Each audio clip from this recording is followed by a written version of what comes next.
Great, and we are live. Okay, so welcome back, everyone. Just if you are joining us for the first time today, this is a series by the Band Directors Association of Singapore, online with the pros. And for this session, we are so glad to have invited three fantastic oboists from three different generations. We have Yus Plug. Yus Plug, can you please say hi? Hello, everybody. Hi. And we have Kai Zhi. Kai Zhi, please say hi. Hello. And we have Simon. Hi, Simon. Hi. So we found out that they were actually they all have a very special relationship. They all have a teacher-student relationship. Yeah. So Kai Zhi's first teacher was Yus Plug, and then Simon was under Kai Zhi before as well. So this is just amazing how we have the three of them here in such a small world, Singapore, and how we're all just somehow closely connected also. Kai Zhi was a very good friend of mine, and actually he wasn't an oboist. When I first knew him, he was actually a very good clarinetist. I don't know if he can still play clarinet now. But at that point in time when he suddenly changed to doing oboe, I was like, what? Why? You're so good. And he was really very good at his clarinet. I mean, we were all like, why are you doing this? Yeah, so but he turned out to be just as fantastic on the oboe, and the rest is history. But yeah, let's talk about Yus first. Yus, you are a senior lecturer at NAFA. Yeah. You've been there for quite a while, and looking through your story, you've been to many places. Maybe you could share a little bit of your journey of how you came to Singapore. Well, I started when I finished my when I graduated from Amsterdam Conservatory there. Yeah, I was looking for a job, and of course there are no jobs available immediately. That is everywhere. So I well, that's a long story. I rented the bicycle, went to all the embassies, rang at the on the bell and on the doorbell, and said, I know your country has an orchestra, and can I have the address? Or there was no email, there was no computer in that time. So most of them were most willing to give the address of the orchestras were there. And I wrote to the Singapore Symphony Orchestra, and they a few weeks later they said, yes, please, can you send us a tape? And I sent a cassette tape. It was in that time a cassette tape. So I came into the Singapore Symphony Orchestra for 6 years. Wow. That is, well, this is a story. Yeah. Cool. Very nice. Yeah. And what have you been busy with in this period of COVID-19? Well, I'm still teaching and working. NAFA requires me still to teach, so I still have performance class. I still teach the oboe students. I still do social work, a social checkup, how they are, and that kind of things. So, and I have quite a lot of meetings. Actually, every day we have a meeting to discuss problems. So that's what I'm doing. And for the rest, I'm studying a new piece. I'm started to study a sonata, oboe sonata by Herbert Howells. An enormous oboe sonata, 25 minutes. And I thought, well, let me do that in this period. So that's what I'm doing, basically. Cool, very nice. How about you, Kai Zhi? Maybe tell us a little bit of yourself, how you came to where you are today, and what you've been doing this past 2 weeks. Following what you said about me taking oboe lessons from Mr. Flug, I was a clarinetist in my school band, and Joost was with the ECA branch at the time, I think. Oh. And then he decided to hold a free oboe class for anybody who's interested to sign up. You converted him. Yeah. Actually, well, there is a twist, but let's go on. So I put up my hand. I remember them asking who wants to go and learn the oboe, and I put up my hand, and I didn't know what an oboe was, but something made me put up my hand.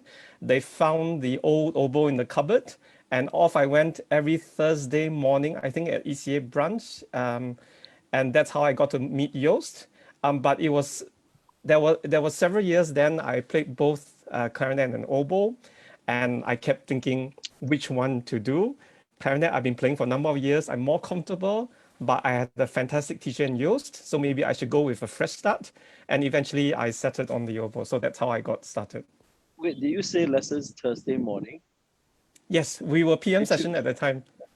Oh, okay. Yeah, Yeah. that's right. We forgot that existed. Yeah. Yes. Yeah, morning and afternoon school. Yeah. Yeah. Okay, cool. So why have you been busy with these 2 weeks or 3 weeks? I've How been long has it been? I don't know. I've been very busy with my kids' HBL. Same. I've been doing a bit more practice, so that's one unfortunate good side product. I've been playing a bit more piano, and I've been reading my stack of books, which are still in the plastic covers, so there's a bit more time to do that now. Yeah. Cool, very cool.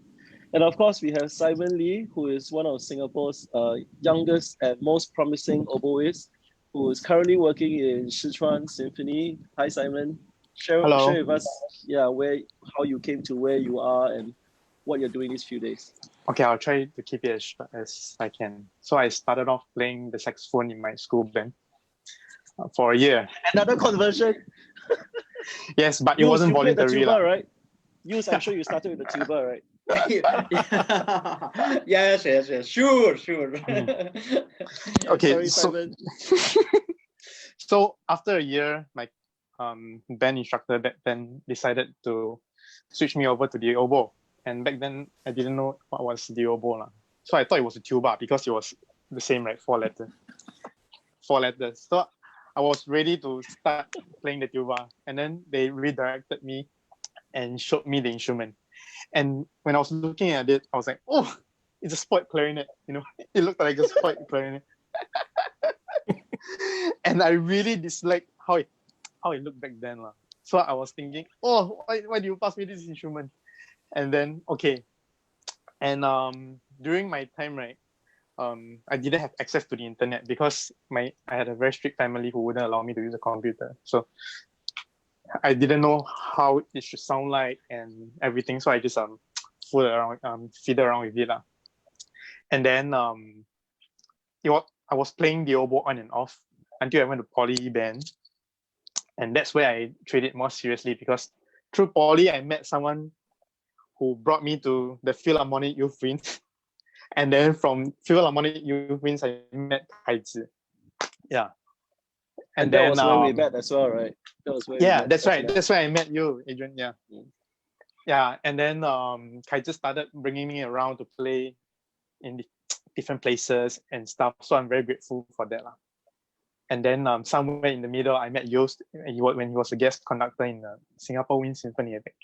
Yeah, that's where I met Yost. And then I went up to him and I asked him for a lesson. And yeah, that's how I got to know them. Yeah, very cool.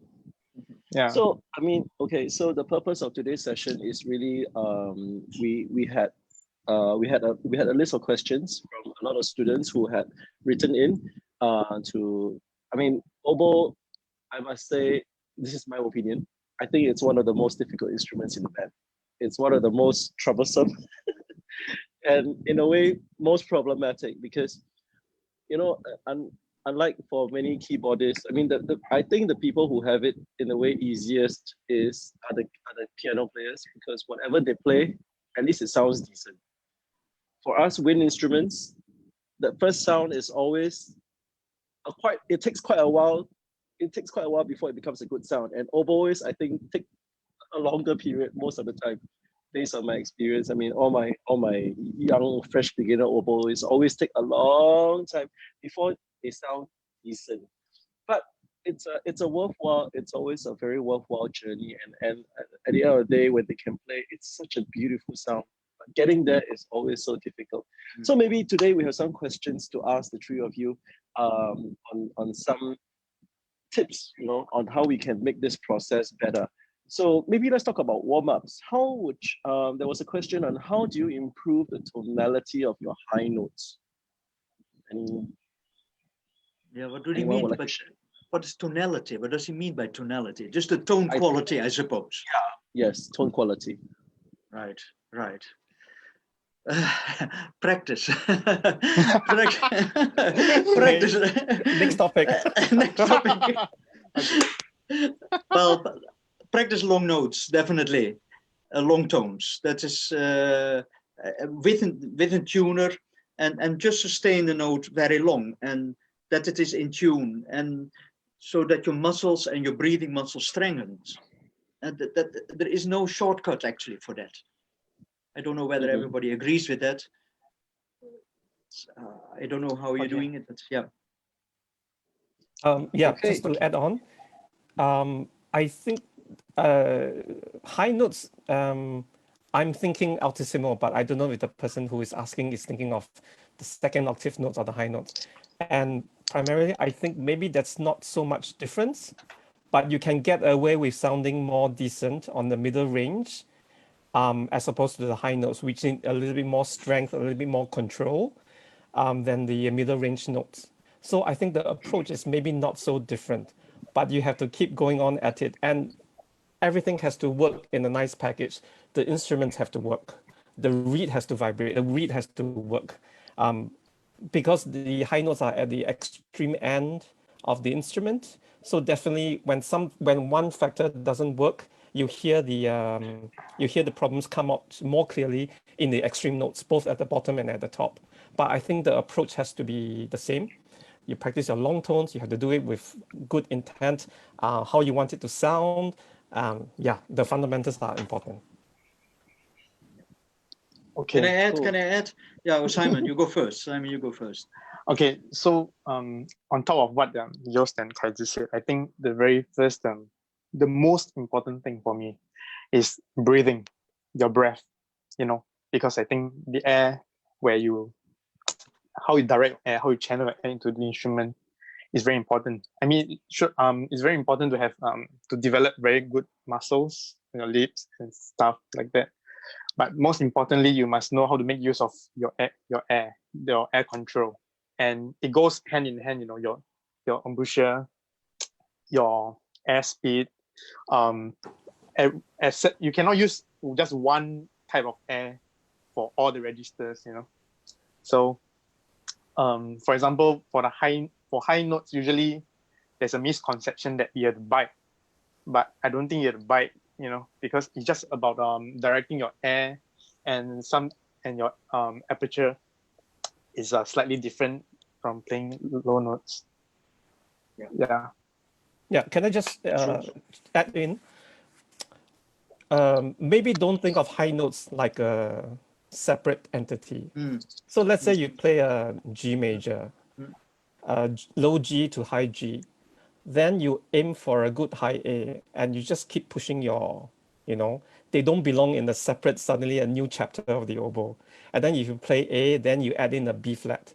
And at the same time, you try to make the latest note as consistent and as round as all your other notes. So you just keep pushing it this way. There is no separate, that's the world of the high notes, and you have to do something very different about it. That's right. Yeah. Right. Yeah. Can I add that developing good low notes are extremely important. There has to be a basic. What Simon says, the air stream is a little bit different. That's right. But when your low notes are not speaking on the oboe, then the oboe is not right, or your reed doesn't vibrate, or you don't have enough breath support. That basic has to be right first. And sometimes that high notes come by itself. That developed by itself. That's what I want to say.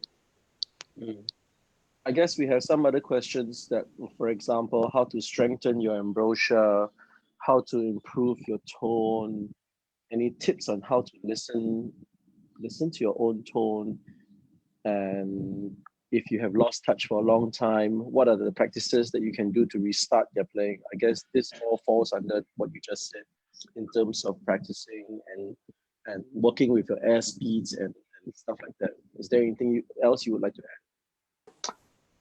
In terms of embouchure strength? I think you can work on that when you're doing scales. You can work on a lot of things like your finger coordination, your air, things that are going on here. I think scales is a very good place to start, because in most of the pieces, right, you will definitely encounter some kind of scale in various forms, scales, chromatic, like major scale, minor scale, chromatic scale,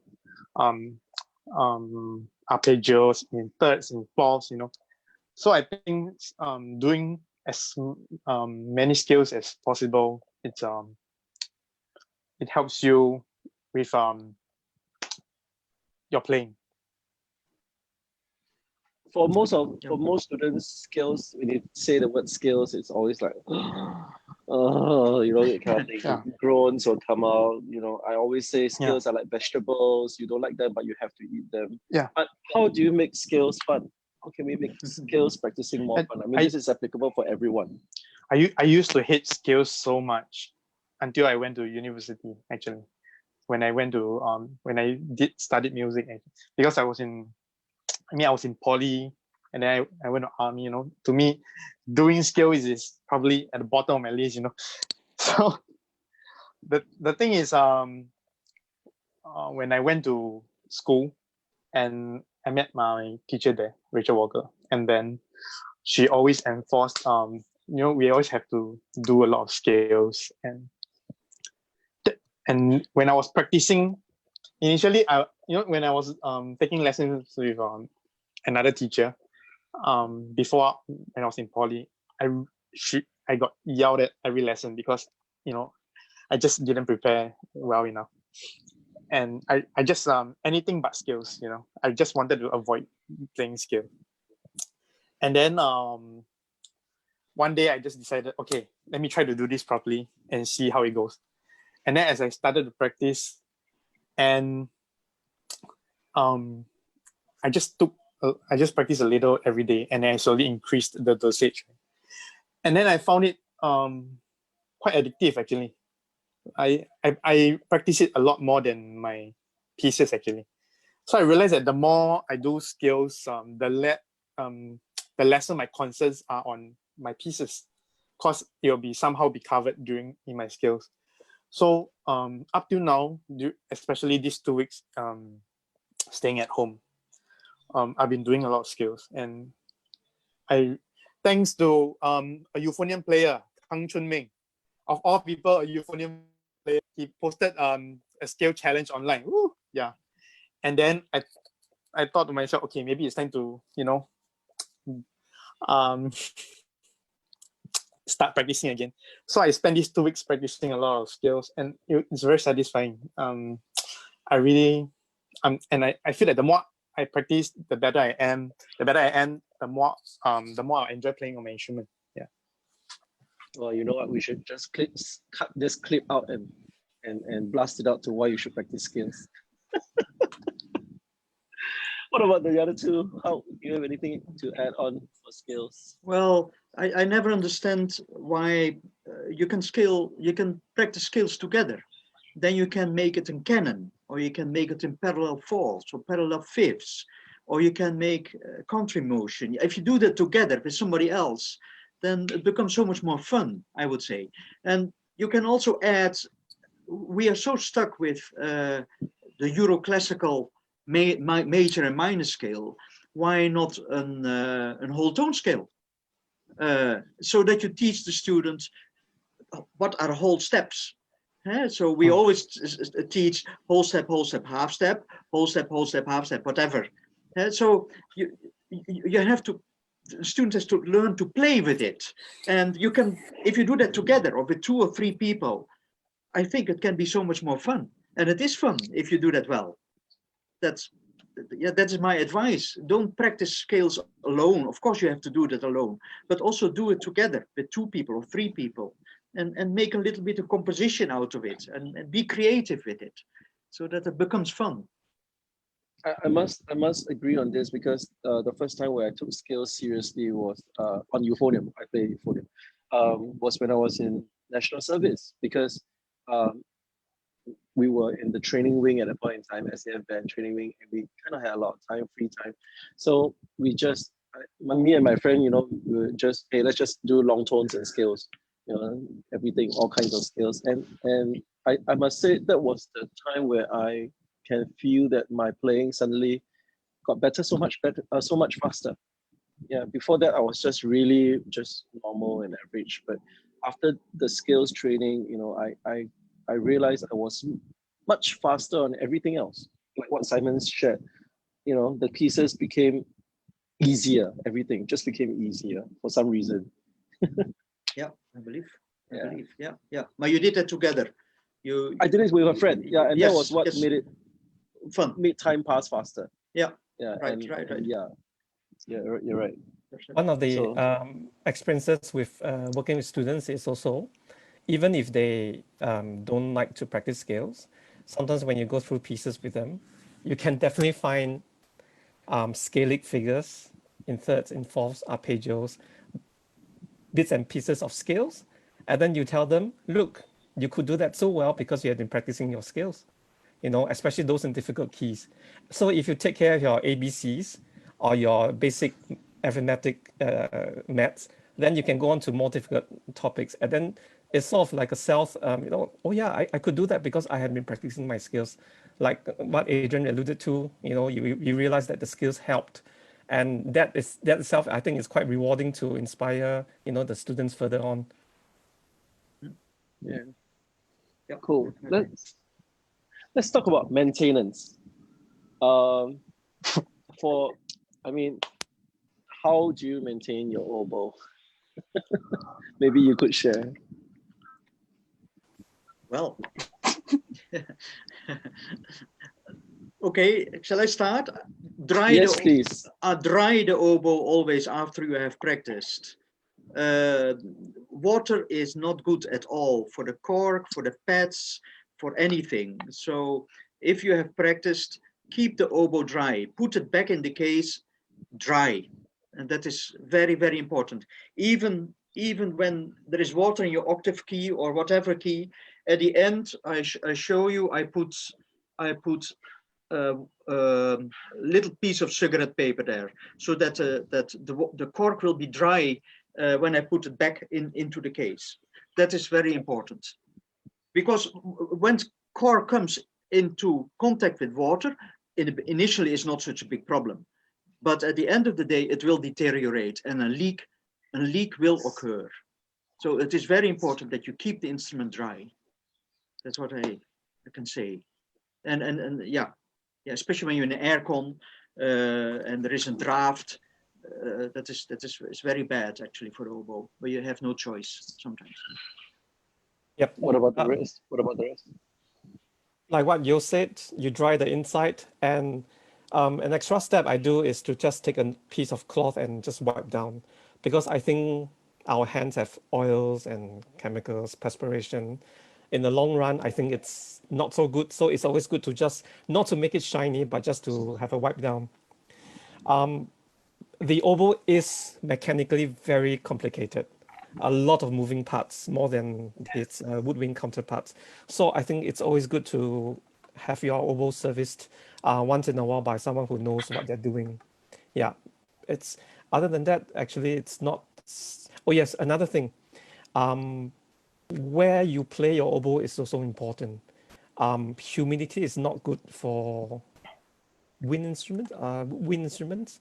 So high moisture content. I've had students who live. I had a student who lived in near the what do you call, the foot of Mount Faber. Mount Faber. So it was very humid, and his oboe had, I think, mold. Yeah, and another friend of mine, I think she's watching. She lives near lots of forest, I think, and her reeds turned moldy. So something Yes, that, I had that too. yeah, so she had to throw the entire batch of reeds out. So it's not something that you could do, but you have to be aware of where you take out your oboe, because the humidity will affect it. Yeah. Especially after you practice your reeds, make sure that you really dry them up. Leave it in the open for a while. Let it dry up naturally. Even for your instrument as well. After you swap, there are the tone holes. Just leave your case open. Leave your oboe out there for a while. Don't just close it into the case, because all the moisture will be trapped inside all these vents. All these keys and stuff. Yeah. Yeah. Yeah, Oh, I yes. think this is so. Yeah, sorry. Sorry. Just want to mention, airtight containers are not good for storage of reeds. Why? Yeah. So if you play and they're a little bit wet, you put them in a Tupperware, and it's airtight. It's wet. It doesn't dry up. It's going to grow something on it. Yeah. Yeah. Yeah. So dry. Always dry. Yeah. Yeah, and it, Dry, dry is good. dry is good. Yeah, I had a nice experience 2 years ago. I played in Shenyang. Shenyang is in the north of China, and it was minus 18. I didn't play in a minus 18, but I played in the concert hall. It was very dry, and actually the oboe sounded much better. And I thought, why is that? Why is there more resonance? And that is just, I think, because the air was so dry there that it is better. The wood became more compact, dry, and the sound was much more focused, was much more, focused, yes. warmer, etc. That Yes. humidity is not good. Yes, I agree. The worst combination is when it's cold and when it's humid. So just take extra care when you're in this kind of climate, because I've played in a lot of places, and I'm fortunate enough to tour around and perform in different cities, and they have different climates. And really, I mean, in the city I live in Chengdu, it's cold most of the time and wet. So there's a very high risk of getting your instrument, the wood cracks easily. There was one time in rehearsal, one of my colleagues was just sitting right there, and suddenly there was a and then the oboe was only 1 week old and it cracked. Wow. So oboe is very delicate when it comes to the instrument, the reed. So just if you want to play the oboe, just make sure you really take good care of it. Yeah. So for band directors, actually, when students have sectionals in open air classrooms, sometimes it's not I don't know if there's any other way. You cannot have air conditioning in every classroom, but sometimes that deteriorates the instruments faster. Yeah. And I guess it's very good. So these, I think, the above was very good reminder for all oboe students. Don't be in a hurry to pack up after your rehearsal. That's right. Yeah, because you just close everything and chuck it back into the storeroom. Yeah. Yes. In fact, you're gonna take some time to clean your oboes and. Yes. Yeah. Even when you keep your instrument, when you take it off, right? Make sure that you are not really holding on. Try not to have contact with the keys and the rods and stuff, so that they wouldn't bend. So just be very gentle like this. Okay. So somebody asked if Ruth, she's asking if practicing in an air-conditioned room at home, is it good to leave the aircon on for a while longer after practicing and drying plus dismantling, or leave it to dry with the dryer thoroughly before? Okay, I'm not really understanding her question. Is it good to leave the aircon for a while, leave it dry? That means whether to leave it as a piece or to dismantle to dry. I would dismantle it. Yeah. I think it dries better. Yeah. Definitely. As dry as possible. Yeah. Just make it as dry as possible. Huh? So everyone just remember, dry it up. Yeah, and dismantle it. Yeah. Cool. Still on the topic of maintenance, someone asked, a student's second octave F sounds weird. What could be some possible reasons? Okay, by second octave, you mean that high F, right? Like, or the one in the staff? I think it's the top line. F5. Not the altissimo F. F6, F5. F5. Yes. F5 is that. Yes. Okay. Is there something? Could be the reed. Yes. First of all, could be the what? Sorry. The reed. The way the reed is scraped. Okay. We'll talk about reeds later. Yeah. It might be fingering issues as well. You must make sure that you're using the right fingering, first of all. Yeah. And then there are at least two to three fingerings, for the second octave F. So just experiment around. But for me, the trick is for high notes like that, don't try to.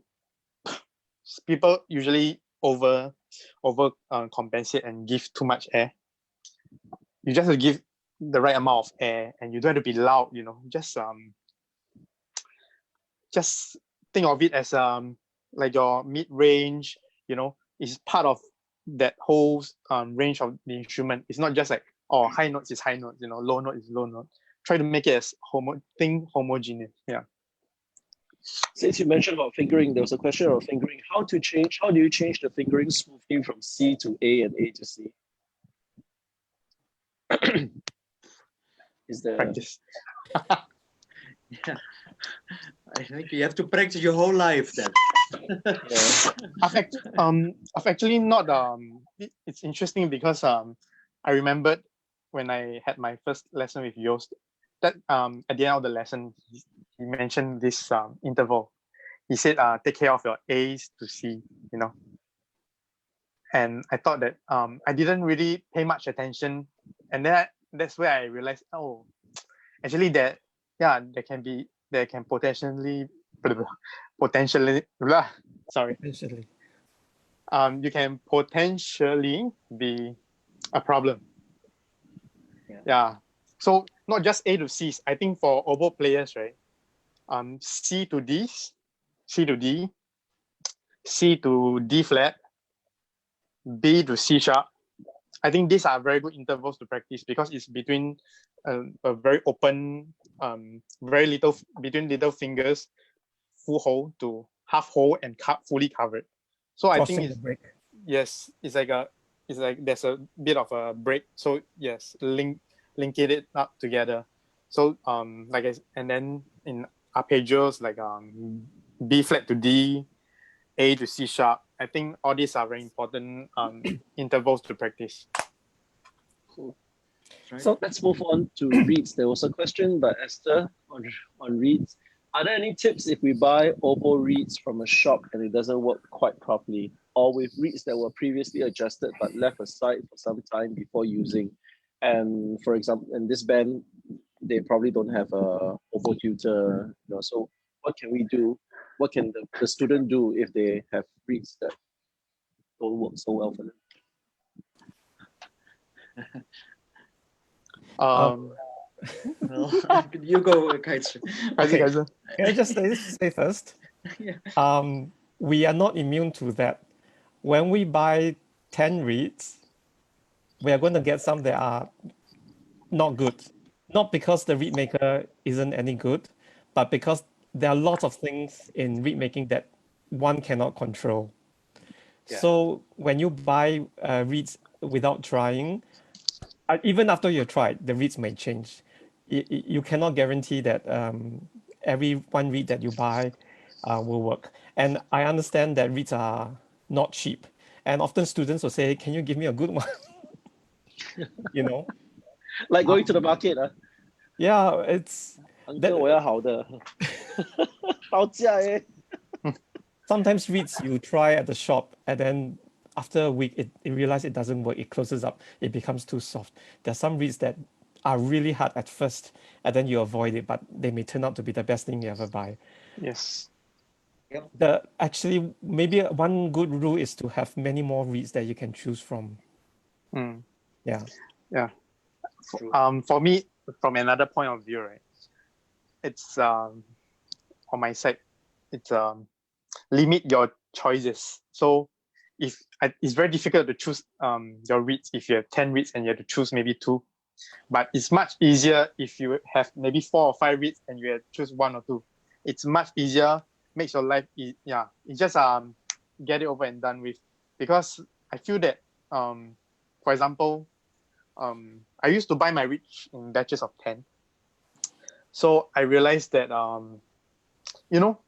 I end up thinking, okay, for low notes, this particular reed is good, and the other range, in the mid range, this reed is good. This reed is good for soft. This reed is good for high notes, whatever. And then I realized that I'm not satisfied with anything in the end at all. And then after that, when I minimized my selection, I just bought 5. And I realized actually all 5 work. And it may not work as well as the best one, but I just put the best one at the last.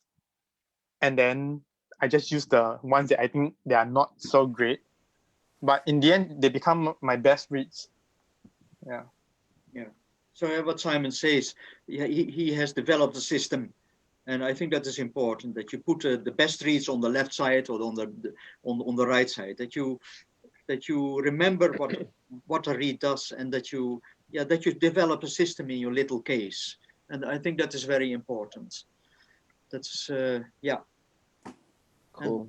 And, there's a question from Rowan. Is it okay if you practice at home and you just leave your instrument on the stand instead of keeping it, so that it's constantly being dried? I think it's fine. But there's the potential risk of getting it knocked down. Yeah, and lah. the oboe So is a delicate instrument, I repeat. Like, just a simple, and then that's it. Your oboe might not work forever. So don't take that risk. Keep it. Since we're on the topic of reeds, there are a couple of questions that came in about tongue on reed. Where do you place the tongue on the reed, and does it matter?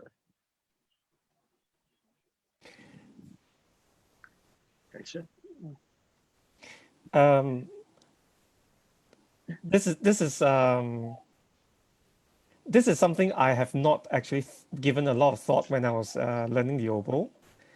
I think I place my tip just very straightforward, like that, instead of under. It might depend on the way you hold the reed, how much reed is in the mouth, and I really don't know. But I have to say, this is very useful information to know, but maybe not particularly to someone who is beginning out. Sometimes I go by the sound that I want to achieve, and I try to aim towards it, rather than from your tongue should be in this position, because the length of tongue, the oral cavity is all different for everybody, and we can get too technical about these things. But I know it's very useful information to have, and lots of people discuss about these things, but this is just my personal take. Can I say something? Yeah, sure. Yeah. So there was something I learned from one of my teachers. So for the low, we're starting from low register to a higher register. So what I do is this is your tongue, right? And the tuner is the tongue. Yes, and then this is the reed. My finger is the reed. Okay. So low, and then mid register, and then as you go higher, and then the under side of the tongue actually. But then it's very subjective. I think it's good to practice like that first as a general guideline, to keep things light, to keep things even, because if you tongue on the same part on a low note and a high note, is going to be different, right?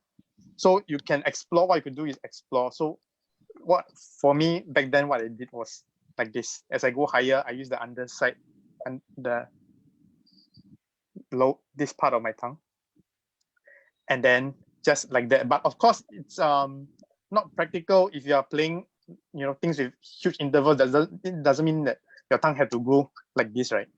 So I think you have to develop your find out what works best for you. And for me, because it depends, what kind of tongue you are using at that time. Are you going for a light staccato? Are you going for accents? I believe that it involves different parts of the tongue at different points. Yeah. Anything from use? No, not much to add. It depends all what the music requires, and then you have to listen very carefully. And mostly, my tongue is, if this is the reed, my tongue, and this is my tongue is here. So this is the English the. So mostly that's what I use, but also practice without tongue, so that the reed start to vibrate with air only, and that is important too. So yeah, there's Yes, not I much agree. to add. One other question is, how do you adjust the tuning without adjusting the reed? I mean, I think for me, the most important thing is not to do anything with your lips, not to bite, don't try to do anything funny. If anything, try to keep it relaxed and just use the air you direct, how you direct your air to change the pitch. For me, this is for me. Either your air or here when you sing, right here it goes like that. When you play low notes, it opens up. So I think for intonation, just do not do anything with your lips. I think that's one of the most important things about to do. Yeah, so more change with the mouth the cavity inside. So you can say E, you can say U, and that all changes the space in your throat and in your mouth, and not so much with your embouchure actually. I agree with that. Yeah. A question on reed. What is the difference between American and European scrape reeds, and what are the pros and cons of each? I think all three of us are play on European scrape, isn't it, Kaitse? Yeah, you still Yes. do, and yeah, we all do. So what's the difference between the American and the European? Different scraping. Americans play on very thinly gouged cane. They scrape quite a lot. I don't have a reed here, that's a pity. So very light, but the reeds don't last very long. That's what I noticed. Very easy to play, maybe for one day or a few hours, and then they are gone. My experience is that European sounding reeds, European scraped reeds last longer. Or The rest? pen directors, sometimes when you buy reeds, it will be good to know the difference in case you get the wrong types. It's just better to get the European reeds in Singapore because I think all the tutors will be probably using European reeds. If you look at a reed, I don't know whether you can see, on the top part is where we scrape the reeds, and at the bottom part, the bark is still on. And if you look at American reed, the scrape part, it goes all the way down to the thread. That's one of the easiest ways to recognize the American reed. And I think there's a different way to hold them, to play them. They have a distinctive American reed sound. You can get lots of good recordings online on YouTube and then see whether you like them. But in Singapore, it might be hard to find an American trained teacher to guide you. Okay, cool. Yeah. On what circumstances do oboists choose to use lighter or heavier reeds? You mean generally or from piece to piece? I mean, either. I guess in this case, it's a generally situation. Or I think- does it matter from piece to piece? Do you? I mean, I see sometimes you guys change reeds here and there. Are you all changing because it's a different strength size, or?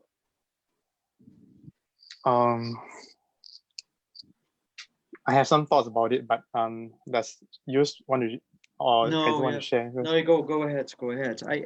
But I Okay. don't. Yeah, go ahead.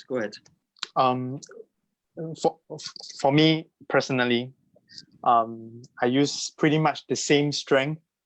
As long as it vibrates well, it has a healthy vibration. I think that's the most important. I think people misunderstand resistance for vibration as well. Some reeds are not hard. They are actually they're just more resistant. It just doesn't vibrate as much. But they can be very non-responsive light reeds as well. So for me, as long as the vibration is I feel that it's comfortable, not too much, not too little. As long as actually for me, as long as it vibrates, I'll just go for it. This is how I work, because I feel that the more you think about reeds, right, the more you're going to get yourself confused. So I think as long as it vibrates, okay, go. Intonation is fine. Not too flat. Okay, for me, I'm like that. I don't like to, because even if it's not, even if it's okay now, it might not be okay later. So that's what I feel lah. as long as it vibrates. Just now when we were talking about position of reeds, I have the same mentality. And I remember watching an interview with Dominic Vollenweber. He plays the English horn in the Berlin Phil. And he just says, sometimes I don't want to know any of these things, as long as I get the sound I want. You can, for oboes, you can really get into, you know, there was another one where I attended like a orchestra festival in China. Jos, you remember Werner Herbers? Yep. He used to Yep, be first I do. oboe in the Concertgebouw. Yep. And he recalled a story where he was invited to America to give a workshop. And so they were having a class on reed making. And so the students were all very eager, like, how wide is your tip? What shape do you use? When do you scrape? Do you have a W shape? Every question. And he couldn't answer because he makes by feel, he tests, he gets the sound he wants. He needs to be a bit lighter, he scrapes a bit more. That's how he does it. But he did say on the next day, students came to him with reeds and said, oh, I need some help here. And he could do it in a practical way. So sometimes we get bogged down with all it has to be this long, this wide, this, this thickness. And then like what Jos alluded to just now, what kind of music, what kind of notes do you want to play, Yeah. Yeah, there is can I add something? There is a wonderful book which can confuse you even more. It's called Oboe Reeds by Graham Salter. It is 500 pages thick. It is only about oboe reeds. It's extremely confusing to read. Very, very funny though, but it confused me tremendously. But there's interesting things. But what Kite said, it has to be. You have to be very practical, and you must. If you want to make reeds, you have to be very good with your hands. Not only that, but also have a good, very sense of symmetry. That you can see that both sides are symmetrical. That is very, very important. So take our famous oboe reed maker in Kuala Lumpur, Haukin. I taught him how to make reeds, and from the beginning he was very precise, and he had a very good sense of symmetry. That both sides, we didn't have a model. He cut the reeds from both sides perfectly, almost identical. And yeah, that is toch een talent. That is a talent. That's that's how it is. Yeah, and some people have it, some people not. And about strength, I never talk about strength of reed. I even don't know what it means, strength of reed. I mean, a reed vibrates or it doesn't vibrate. That is the point. And when it doesn't vibrate, I scrape somewhere. I know where to scrape. But yeah. This is where ignorance is bliss, I guess. Exactly. That's what I wanted to say, Jinx. Okay. And for younger old players out there, if you don't want to go through all this, you don't have that much. If you're playing in a poly, you're in a poly, you're in a university, just leave the reeds to the pros. Let them do it, and then it will make your life much easier. Just go down to one of the instrument retail stores, get your reeds, and then done. You don't have to make your life so difficult. Yeah, I'm glad I only deal with a euphonium mouthpiece. Oh, can I just add in? When you buy reeds commercially, they tend to categorize the reeds into, I don't know, easy, medium hard, medium rare. I think don't believe in any of those, because I played on light reeds which are harder than a medium reed. And it's so it's subjective. It's very subjective, and they're trying their best to label the reeds to help you. That one, I have no doubt. They're the best intentions, but the reeds will change, and what works easy for somebody may be really hard for somebody else. Yes. So don't get too constrained by, I only play on the mediums. There's no such thing as that. Yeah. I think all this labeling doesn't matter anymore, because when you go down to a store, especially for people who like to test a lot of reeds, please don't do that. First, it's not so hygienic. it's not very considerate. Okay. So because you know what, when you practice, when you try on 10 reeds, by the time you try on the 7, 8 reed, you'll be tired. You'll be using your different ways to compensate, and then it feels different. And then when you bring the reed home, you like it, you bring it home and you try it, and you'll be like, oh, that wasn't how I felt. But because you had to compensate much more when you played it, and then when you go home you try it and it wouldn't even vibrate anymore, not because the reed changed, it's because due to fatigue you tend to do something funny. And yeah, that's why they say keep your choices limited, because there's so much you can play in a day. Yeah. Oh, I have a little story. I used to take lessons with Alexei Ubinchuk. He's now the principal in the Concertgebouw. So I asked him, like, how many reeds do you make? And he said 1 every day. But he said, I only bring to each concert my little small case of 3 reeds. So I don't worry about having 20 to choose from, and I know I can only choose from the 3. Yeah. Yeah, I noticed some of your reed cases is like one whole army of reeds. I used to have a case of 50 reeds. Oh my god. I couldn't put anything inside. Oh gosh. Another question from somebody: how do you blend an oboe sound into the band? I mean, is there a specific answer to this? How would you blend your sound? I mean, of course, I'm hoping that it's a good sound. If it's a good sound, it's easy to blend. If it's a bad sound, it's just hard to blend. I don't know. What do you say? Well, yeah. I think if using the word blend, you yourself as a player must understand already what is a good sound first.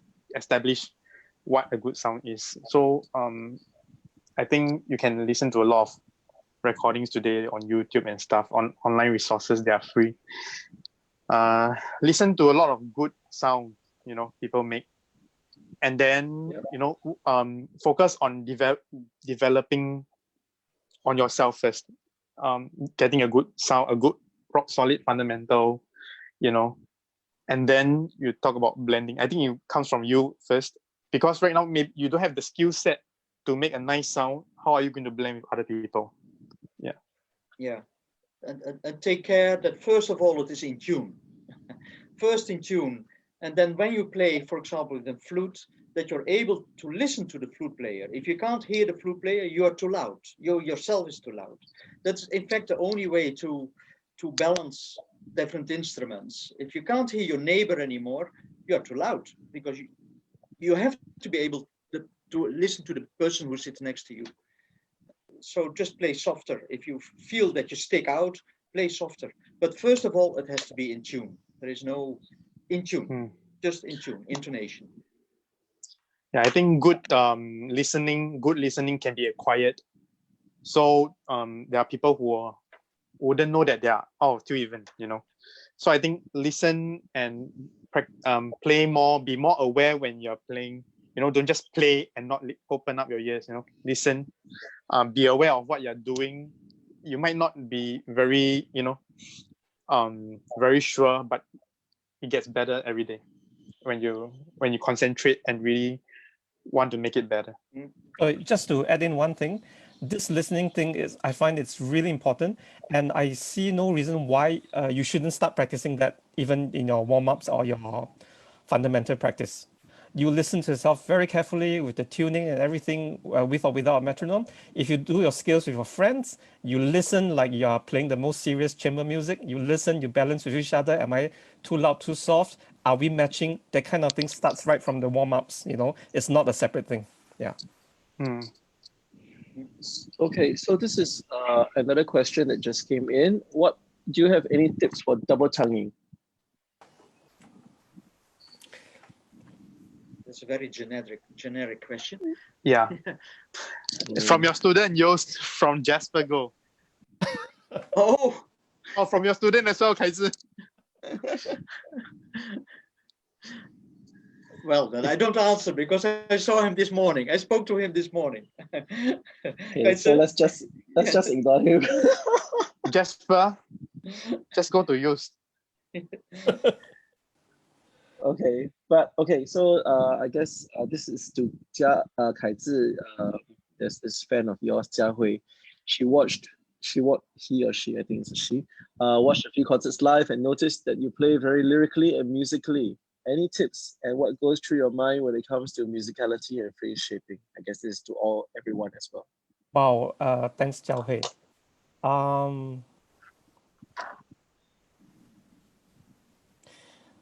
I think when you have I guess you're referring to maybe certain solos I've played. When you play an instrument, I think you have to stop thinking oboe or clarinet, or you have to bring alive a musical line. And that musical line doesn't include which F to use, what kind of V's I'm using, am I using an automatic oboe? Nothing of that. You have to think like a singer when there's no instrument between you, and how would a really good singer bring out a line to make that line convincing? For young students, what I find is they're not really thinking of lines or musicality. They are trying to get the notes out, try to play in tune, try not to get scolded by the conductor.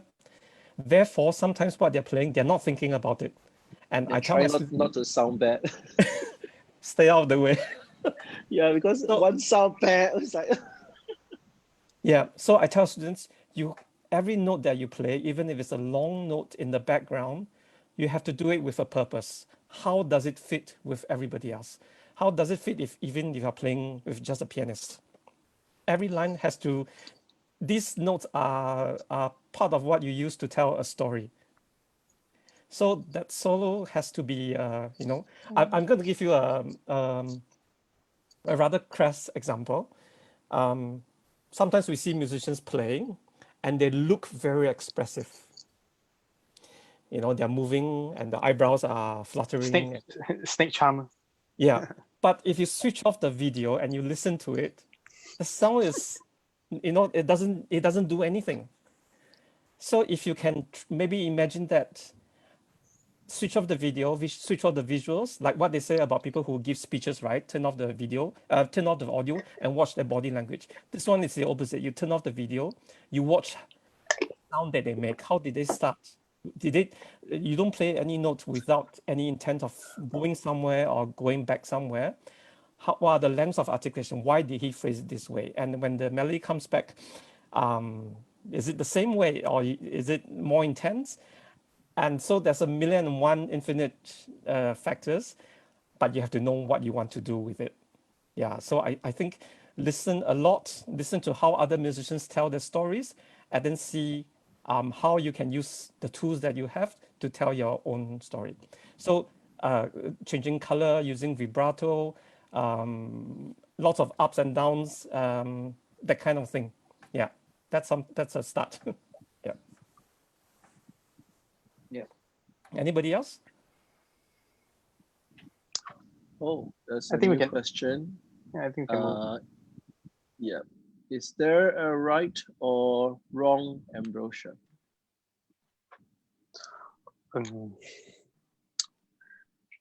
We can. I mean, What- there are guidelines, but of course, everyone has a different set of leads, and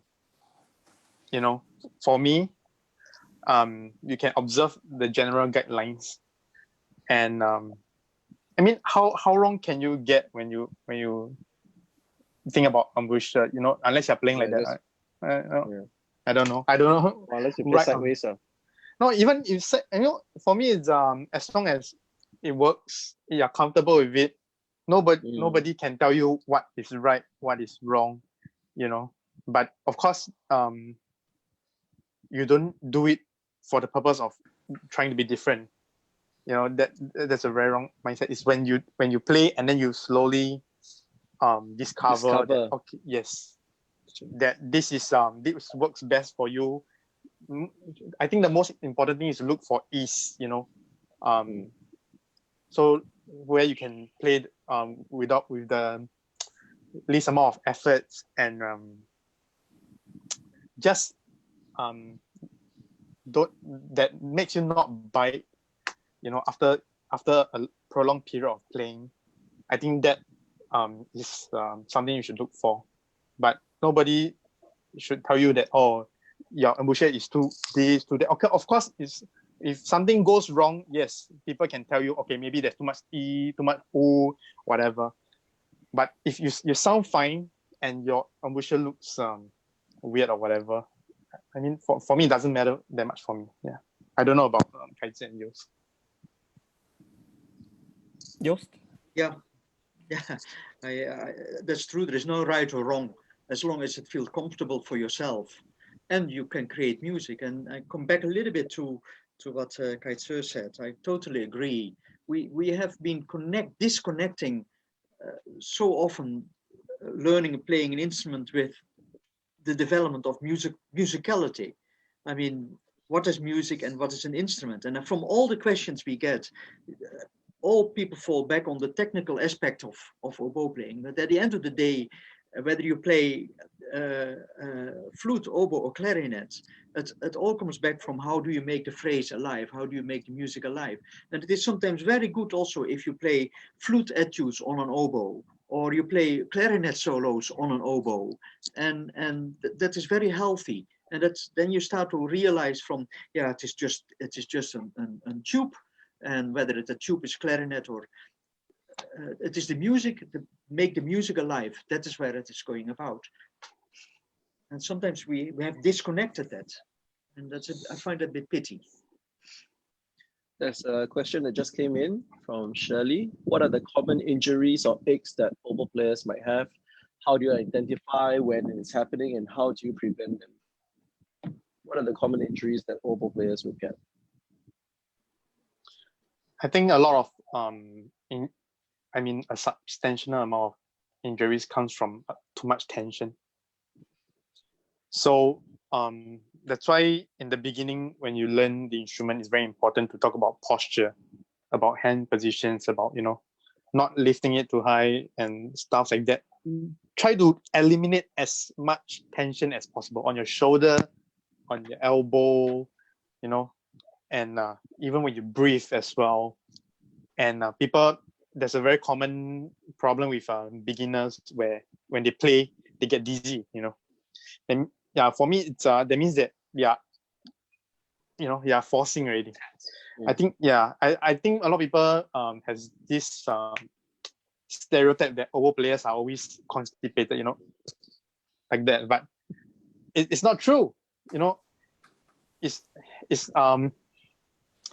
should be thought as just as, like, for me, because I realized it worked for me when nobody told me that the oboe was difficult when I first picked it up, you know, when I switched over from saxophone. So I thought it's just another instrument. So I just approached it like that, and I feel that it makes it doesn't make, I just think that I picked it up faster simply because no one told me that, oh, it's difficult, you know, it's problematic. So I feel that as educators, right, you shouldn't be telling your student, because you already frame them to this mindset that, okay, it's a challenge, you know. Yeah. Okay. Does anybody have anything to add about hands? Injuries? Have any of you gotten an injury because of oboe? No. Or do you know of anyone that has gotten an injury because of oboe practicing? No. I mean, I had an injury before, but up till now, I'm still not sure if it's because of oboe, because I had this elbow injury where I couldn't put my hand down like that. I couldn't move my hand, so it was jammed like that. But then Jam for you to play oboe.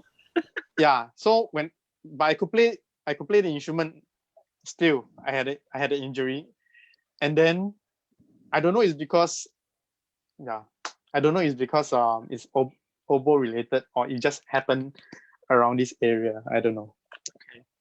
Well, Cool. I had one student who got pain on his wrist by carrying the oboe. Oboe is quite heavy, of course. So he had to practice a lot. He had to do an examination, and that started to hurt the wrist. And that is, you have to be careful and don't practice so much. Don't practice. Be very practical in practicing and very organized, and that you practice efficiently. And that is not the amount of hours, but it is more that you practice with concentration. So that can happen, and you have to be careful with that. Yeah. Just want Yeah. to add in, I have a friend, I don't know if Jos is referring to the same person. He has an injury here from the oboe. And I have another student who is a pianist, and she plays the piano a lot, but she will get pain in also the right hand when she goes to the oboe. And there was a very famous player called Alex Klein who had to resign from principal chair of the Chicago Symphony because of Focal dystonia. do you know if it's the right hand? I don't know. Okay, so I think there might be something, because I keep hearing spotting problems on the right and not so much the left. And the right hand is the one where you have to stretch a little bit more because of the cluster of keys for the pinky. So there might be something that students should be aware of. And if you feel any discomforts, let your tutors or teachers know. Cool. Some a bit more fun questions, I guess. How can we change? How can we? Do you need to do circular breathing? Does one need to learn circular breathing? It's just a cheap thrill trick. There are some pieces which are definitely designed that you have to use circular breathing. Yeah. And how do you work towards it? I think if you search on the internet, they teach you to use a glass with water and use a straw, and you blow through the straw. The trick is to keep the bubbles going out while you learn how to take a breath. And if you add more water, then you're giving yourself more resistance, and less water, then it's a little bit easier. I've never used the water trick, so I've always learned it through the oboe. Cool. Okay. And is there a technique to practice vibrato? You can do it with a metronome. But I think first of all, most important thing is establish a good fundamental first before you go to vibrato. If not, you just sound like a crying baby or something, you know. You want to show everyone what's a good vibrato? For all the students out there.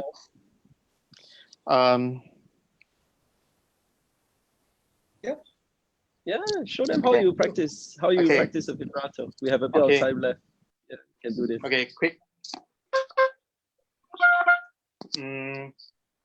So one way is to set your metronome to it.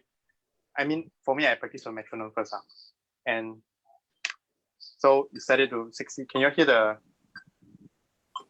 Okay. So what you do is you pick a note, maybe like a. Maybe I'll use a C.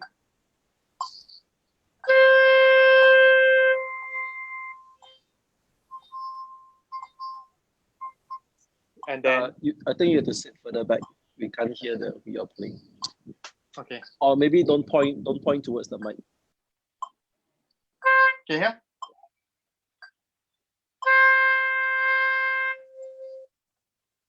So try to,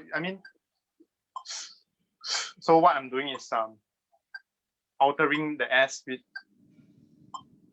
manually, and make sure that when you go to a tuner, right? You should be in the center, and then when you do it, when you alter, for me, I go upwards, slightly higher instead of lower. So I think it works better for me to go higher. So some people go too low, so they alter by going by doing the other way around. So I think you should go at the other side.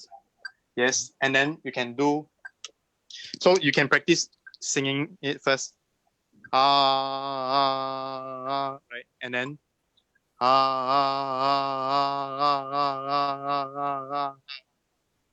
So I think it helps when you do it for now singing to train here as well. But for me, I use most of my vibrato here. So I'm not sure about the rest. Some people believe that it should be here. For me, I only use this part when it's at the lower register. Yeah. But I don't know about the thoughts of Kaiser and Yost. I learned my vibrato from you, Yost. Right. But it is also, I think we are on the same line. It is also a matter of that you listen to recordings and listen to singers. How do they vibrato? It is a vibrato comes naturally when all the basics are right. I totally agree with what Simon said. If the basics are right and the right breathing muscles are used, a vibrato will. You want to make a sound alive. You want to make a long note alive. And if you listen to recordings of singers, good singers, that helps because it develops your aesthetics. And that is a very important factor also. What do you think? Kaiser, anything about vibratos? No, but I want to ask Yost and Simon, when you do the start, the push initially, do you use the diaphragm or up here? So I think a little bit of both. It's a mixture. Yeah. So and then the concentration sort of varies when you go to different register. Yeah. Because obviously at the higher register, it's much easier to sing it outright. Yeah. Same. So it is somewhere in the middle. Yeah. It is not in your breathing muscles down. I don't want to use the word diaphragm, but it is not in you starting in your muscles. Although an oboe player who starts vibrato or a student mostly start in a slow vibrato because that muscles are still not developed yet.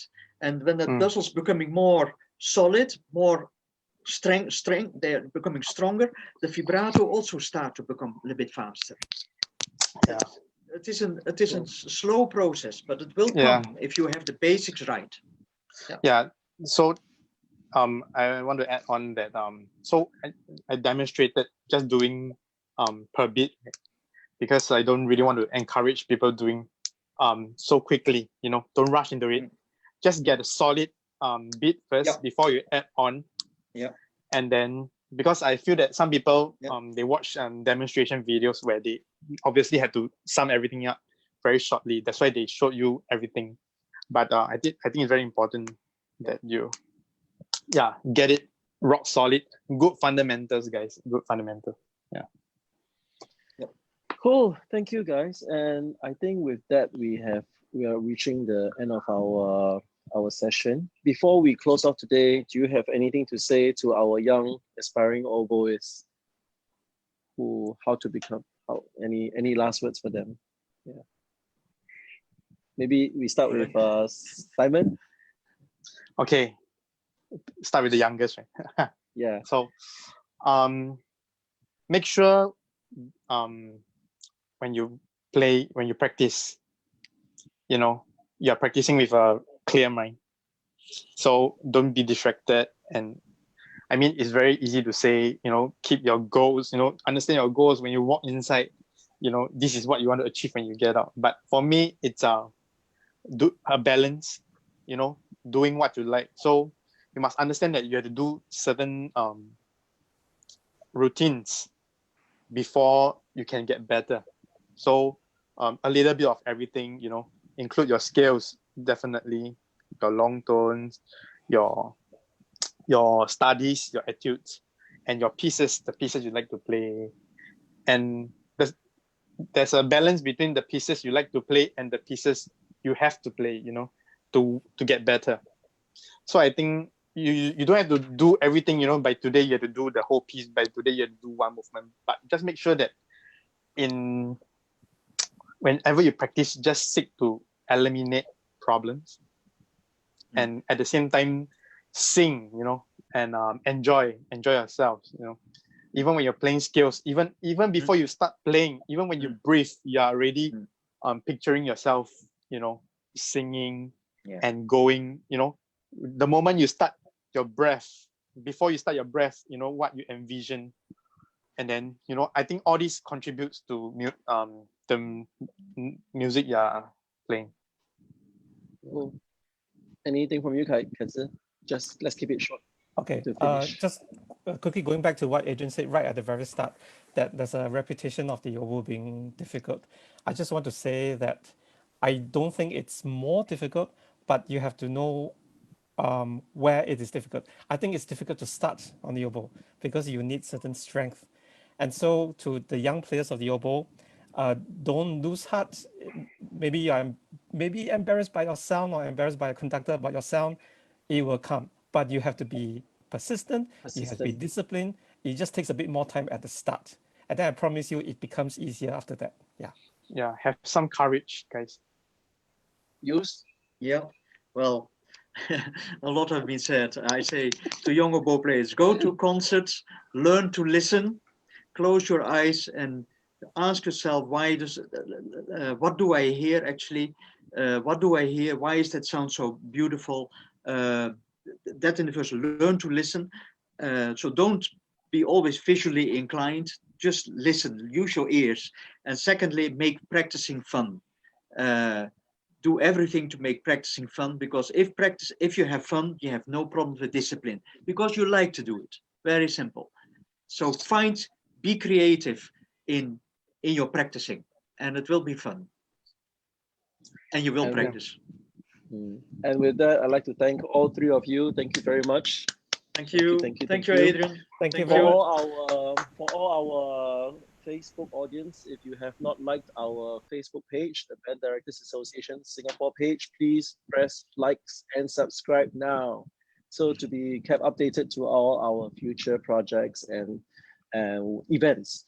Well, next event is coming up in 15 minutes time, 6 p.m. We'll be meeting up with the Bassoons. I think it's the Bassoons.